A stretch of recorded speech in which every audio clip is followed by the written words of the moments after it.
hammamizga ya Robbiy amal qilishimizni oson qilgin. Bi rahmatika ya arhamar rohim.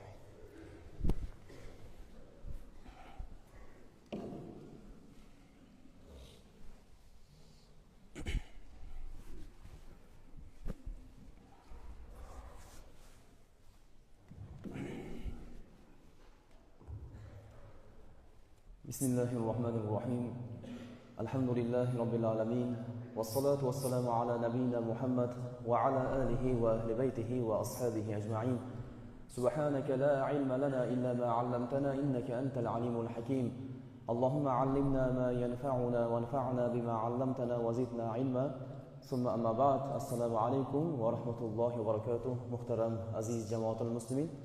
Alloh bugungi kunimizni xayrli, barakotli qilsin. O'rganayotgan ilmlarimizga amal qilishimizni oson qilsin va qiyomat kunida bu ilmlarni foydamizga hujjat qilsin.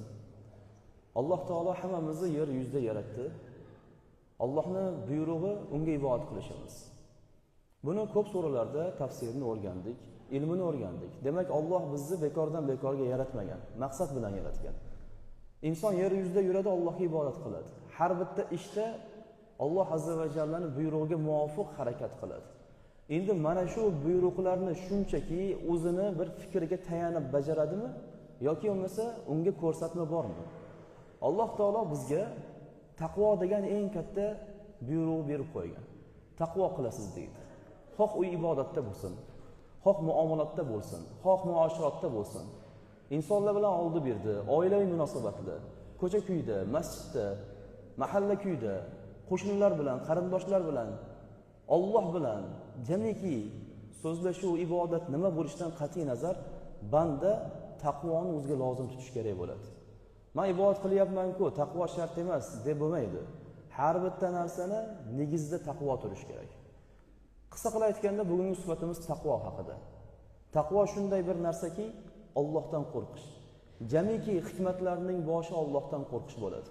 Payg'ambarimiz alayhisalom aytganlaridek, hikmatning eng kattasi, eng boshi Allohdan qo'rqish bo'ladi dedilar.